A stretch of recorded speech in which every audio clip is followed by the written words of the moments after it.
So, we've got one package today. Should only have 5 things in it.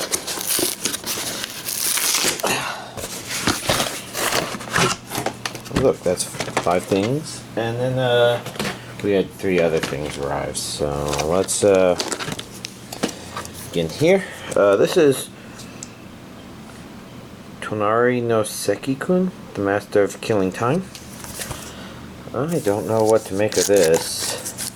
This is probably the thing that intrigued me the most that I saw from a distance as to what was arriving today. Here, of course, is the DVD version.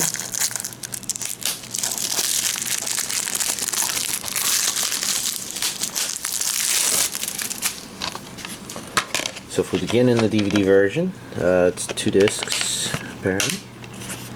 11 episodes on the first, 10 on the second. I noticed this down here, but it is English dubbed. So the fact that there are that many, 116 minutes, divided by 21, that would be like 160 divided by 20, which is 8 minutes per. So I think these are 21 half-minute episodes. And this is probably only 1 disc. Only 1 disc. So I guess this one would be a quick watch, so maybe this would be what I choose to watch next then. Look. Matching first discs. And this Blu-ray version,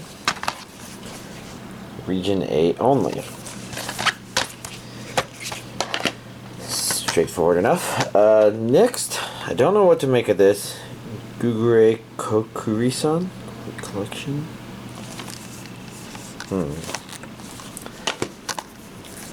Interesting. I didn't think this other one had the tab closed and it just stretched the plastic instead of breaking it, but that's yeah,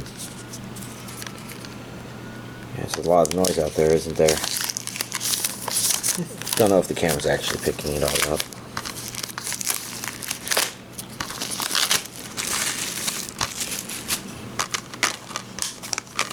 Let's close that for now. I'll open this one before I get too sidetracked.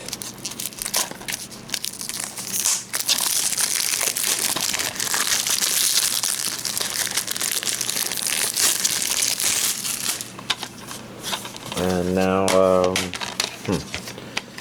3 discs. 2. Looks like this may be a bit more of a shoujo show. Oh yeah, I guess front kind of gives that impression. This looks like a mostly male cast. I don't know what the rest of it is supposed to be. So here, we didn't have, did we? So it looks like the artwork for the first discs are the same, but disc 2 on the Blu-ray version is completely different from the ones in the others. So that looks like a first. Looking at the back, subtitled only, region A only, 12 episodes on 2 discs. So that's that. We've got a Maken-Ki 2, which should be the 2nd season of Maken-Ki, although I don't even remember much about it. Regions A and B, dubbed, and this is a Funimation release, so that's kind of to be expected, as being slightly more likely at least.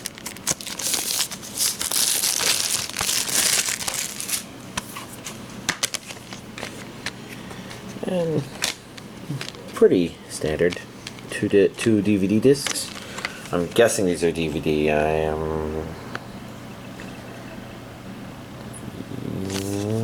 I think that's the DVD symbol. That's the DVD symbol. Okay. That would mean these are Blu-ray, and I do see the Blu-ray symbol there. Not much artwork-wise on the inside, but it's a good straightforward release. Okay, something about those claws are vaguely familiar. Next up, we've got Robo Armageddon, the complete series. This is DVD, Discotheque Eastern Star release.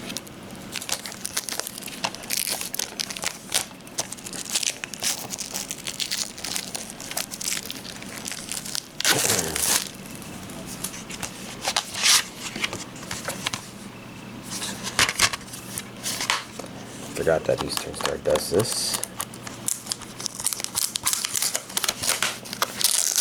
Because they're kind of a rare exception now.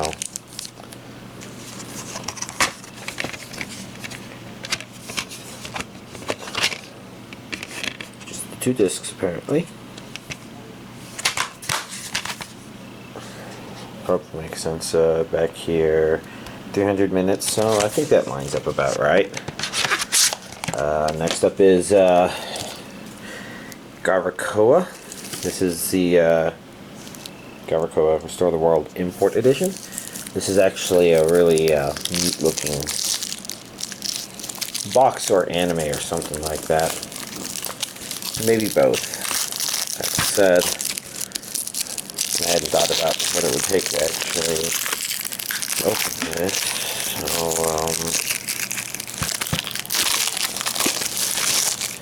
we do that, and then that separates. Okay. Now this packaging is making a little more sense. It doesn't look like the standard seal package, so I think I need to get surgical like that. I do like how sparkly shiny it is. Vitreous flower and destroy the world. And this, since this is the import edition, I'm actually going to open this because this doesn't feel like postcards. This actually feels like an important, I don't know, something or the other, booklet.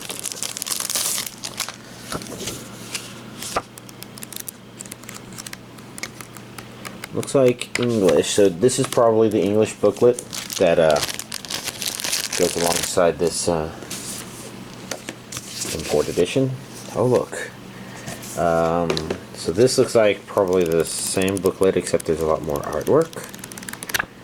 And it's shinier. So I'm guessing this is probably the English translation for that.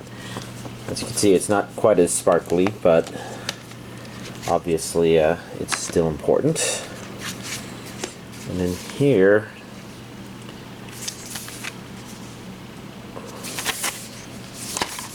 I'm not sure what I'm looking at exactly. So we've got,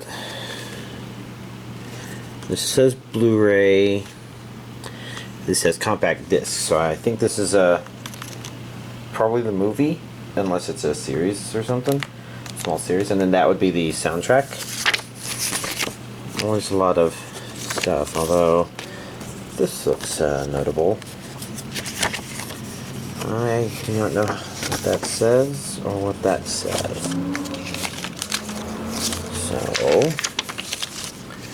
that's the content of this, and then let's take this off to take a full look at the art on the box itself.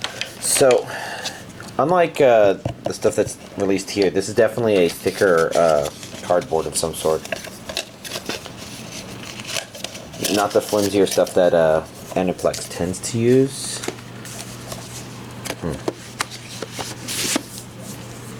We'll do that.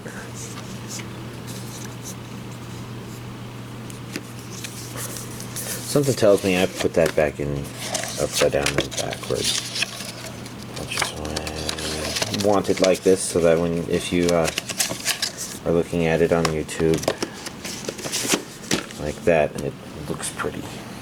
Last but not least is the Pony Canyon release of Rokka, Braves of the Six Flowers, Volume 3. Like some of the Pony Canyon releases, it comes with paper. A piece of paper on the back, DVD, Blu-ray. Episodes 9 through 12. I there's a very real possibility that's the end of the series, but I haven't looked up that information to verify per se. I guess we'll begin by taking a look on underneath here. I think that artwork is similar to what was already on the back.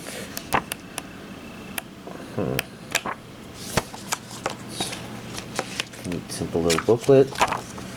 You are invited to third join. And then I think we've got postcards here, and those I, again, am being lazy about not looking at. We've got the Blu-ray disc here, DVD disc here, with the peanut on it to kind of give the thing more solid structure. Underneath that is the third volume of the OST, and that guy in the back, which is the same as the artwork here. Same as there. It looks like the inside is a white version of this stuff. So, having done that, we put it back in. I think I just do a two-step thing like so. Well, here's this week's anime DVD collection update. So to start off with, I was watching the regular at Magic High. I was, I think, halfway through the series, somewhere in the second volume. I thought everything through there was good. The third one, it kind of felt like maybe the series had kind of become somewhat detached from what drew us in per se. It wasn't bad, and it's kind of funny because that's where a lot more of the action happens, but it, at the same time, just didn't quite feel like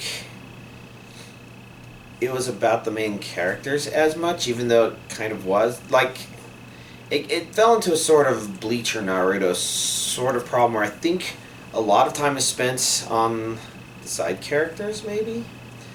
And there were, yeah, I don't know. This overall, I thought it was enjoyable, even if it had its flaws. I think last week I was describing the main character as kind of having a Superman problem where, you know, they kind of establish, yeah, he's probably more powerful and more unbeatable than you may initially think, but I'm wondering if that's maybe not a strong enough comparison, because one of the issues with third season is he goes, I don't know. I think I said that Superman might have been underplaying it to my friend, and maybe it'd be more accurate to say he's a Jesus figure or something weird like that. It's not exactly like that, but if you watch it, you probably understand some of the things I'm talking about. And it's, again, not necessarily bad, but it's weird. It's just this weird feeling I had with this third story arc. Not bad, but felt misplaced. But I think it's possible there are a couple things about the series that were just not fully thought out anyways. Like, I can remember a couple things that happened in the second volume where it felt like there were things that happened that didn't have a payoff, I guess, where they were close to crescendoing but not quite reaching it. And I'm having to be kind of vague in this regard because I don't want to spoil it, or at least spoil it too much. I want people to watch it and still enjoy it. But I don't know. It was okay to watch. So, Parasite was my next watch because it was my highest priority, and it was good. The box is maybe kind of misleading because it was rated pretty highly, and I think I commented this before. There's a lot of blood and explosion organy things all over the place. And that gave me the impression that it was kind of a gore fest. And it's definitely a strong element, but it was not played anywhere near as strongly as the box art would have given me to think. So basically, I mentioned that because there's a good reason it's rated as high as it is, and that's because it's actually got a good amount of depth to it in terms of series. There's things about it that are weak. For example, this whole thing about, I don't understand how humans think this way because, you know, self-preservation, blah, blah, blah, blah. And it kind of ignores the concepts of the selfish gene, which is to say that even if the genes in our own body are designed in a way to encourage ourselves to do it, it's not necessarily the case that they succeed because they themselves are selfish, but, you know, they help each other. It's just like ant colonies or bee colonies, and even the cells that make up our own body. The entire idea is that you don't necessarily need your own genes to go on in order for your genes to be successful, but rather the ones that are so close to it that they could even be indistinguishable. And that would be family selection or whatever. And, you know, the cells in your body do it. They know that some of the cells die, especially the ones like in between the fingers, so that you can form a functional hand that allows you to manipulate objects and causes the entire colony of cells that makes up your body to succeed. And kin selection, I think that's what I was thinking about, the name I was trying to think of, where even if I myself never have kids, if my actions help my immediate siblings' kids go on to survive, then that means that my genes are helpful and successful because those genes are still living on in them. And, you know, I think, again, ants and bees are kind of the best example of this, because if you don't think of the individual cells that died to make hands possible, then you can think about the individual workers who still have the genetic makeup of most of their colony, but they are reproductively unable to make offspring, and their function is instead pretty much to help the queen, I guess. I mean, it's to help the colony, but whatever. So, I don't know.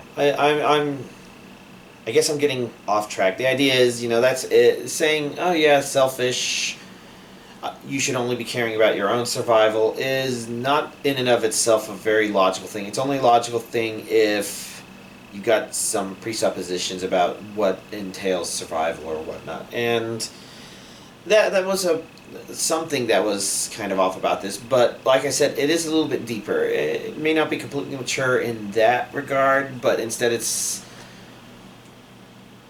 introducing thoughts and experimenting with things and playing with things, and it's always staying interesting. At least this first half is, and I'm pretty sure the second half is probably pretty good as well, because it was maintaining interesting balances with everything, and it still had a ways to go. I kind of wish I had the second half out, but I knew getting into it that I would run into this problem. So, Parasite, first half, definitely very good. So next up, I did watch Naruto Shippuden with my friend that I watched this with.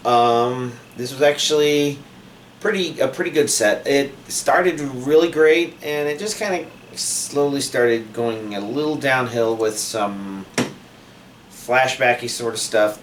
Some of the flashback stuff was actually really great, which is, I think, says a lot, because Naruto tends to have flashbacks that you don't care about. This one actually went with some that were flashbacks of things that we've seen flashback before, but for the first time ever, it was from a really different perspective, which made it very interesting. I can't go into more detail, of course, because that's very spoilerish, and I might be saying a little more than I intended, but the point is, it was actually really good, but as it kind of went on, it's trickling down into iffy territory again. It kind of started, I think, the last two episodes of the previous set were the beginning of the season, so this season began with a real oh wow, this is kind of interesting, and it's sloped down to, well, now it's not quite as bad as a lot of the oh gosh, I guess I can't say that stuff, can I? But there's some stuff there, and it's kind of hard to evaluate where things are as they stand. I'm mostly thinking, I mean, obviously you got people on the cover, and you got Naruto versus Sasuke, who are kind of your main two mindsets in the series. It's kind of strange where, even though Naruto's supposedly presented as immature, he's kind of mature, whereas Sasuke, I don't know, he kind of feels immature constantly. I don't know. I think if we could have kept going, we would have kept going, because we're kind of curious about where stuff are going from here. But at the same time, yeah, I guess that's what really happened. It kind of, like, it can't stay on, maybe it can't stay on the main thing way too much, and it had to. The side thing, except the side thing may actually be legitimate material as opposed to filler material made up. I don't know. So, this one was one of the better sets of recent. And last but not least, I watched Buddy Complex, and this includes both the 13-episode series and the 2-episode sequel finale. Content-wise, I can kind of understand its rating. It's not bad, but it's got some really off-putting stuff to it. Something about the character designs kind of trips me up when I look at them. It feels like their eyes are bigger than I'm used to, or something like that. Maybe this could just be the way things have trended, but I'm not sure. Outside of that, though, content-wise, you could definitely feel a lot of Gundam influence. Maybe it's because I think Sunrise made this. I thought I saw Sunrise there. I think they have a lot to do with Gundam, and I could be mistaken there. But there was. It's interesting. I think I was talking about with Parasite, some of the mature sort of stuff. That seems to be a theme throughout all of this. This anime is kind of interesting because there's this kind of immature element weaved in through the way everything just unfolds story-wise, I guess. Feels like there's some oversimplification going on of characters, concepts, or ideas that we, the audience, are supposed to not question, but they don't quite work. I kind of mentioned this seemed to be inspired by Gundam. It seemed to be mostly inspired by that Gundam Seed concept of secret development mecha. Oh, and here's the white base, or in this case I think they called it the Swan or something like that. But there's an element where, while I feel like maybe some of the crew kind of acts similarly, there's a missing element where, if I remember, oh God, it's been so long since I watched Gundam. I seem to recall, while more of the people working in the original Mobile Suit Gundam, maybe even Gundam Seed stuff, were a little young, immature-ish, not quite up to not questioning chain of command or something like that. A lot of that was because I thought they were just mostly new people who were kind of along for the ride. You know, there was kind of a skeleton military backbone there, but a lot of positions were needed to be filled in by less experienced people who weren't necessarily purely combat. And I almost feel like this is kind of there, except that our main character is the only one who's supposed to not be part of that. So it's almost like the series kind of had this concept of what it wanted characters to be acting like, but never really gave us a good reason to believe that was necessarily the right way or something like that. And it didn't work out such that it was unwatchable. It was just kind of a little off-putting is kind of what I put it. So, and then there was at the very end there, I guess I can't really comment about that without spoiling it at all, can I? So that's kind of the idea. It's like there's some going through motions, but I don't know. Underneath it, it's a fine, exciting thing. It's not going to. I don't think it's going to blow most people's minds, but I think it's like pretty much. It's like the regular at Magic High, and that. Okay, so there's some mistakes there, but if it's the sort of thing you're into, I think you'll probably enjoy it. Mid to high 7s is probably about right, I guess. I think that's the MAL rating for both. Resolution on the ending. Hard to say, because, I don't know, like I said, it kind of took a little liberties with some concepts, but not necessarily bad. It's just weird. So, outside of that, I'm wondering what there is to really talk about. I don't think I've watched anything non-anime, although, Game of Thrones Season 5 is probably floating on my going to watch soon list, maybe? Obviously, this stuff here is much more of a mess than usual. You can maybe see this figure here. Others have migrated there. I've been trying to clean up this project while I've been doing the job searching stuff. Job searching, I guess, is going okay. It's been... the last couple of days have been a little slow on my part, but I do have 2 technical phone screens lined up. One of them, people in my peer group are thinking that's probably a shoo-in, and it certainly sounds like it, but we'll have to see. Can't assume that's going to go right, so I have to, of course, continue searching.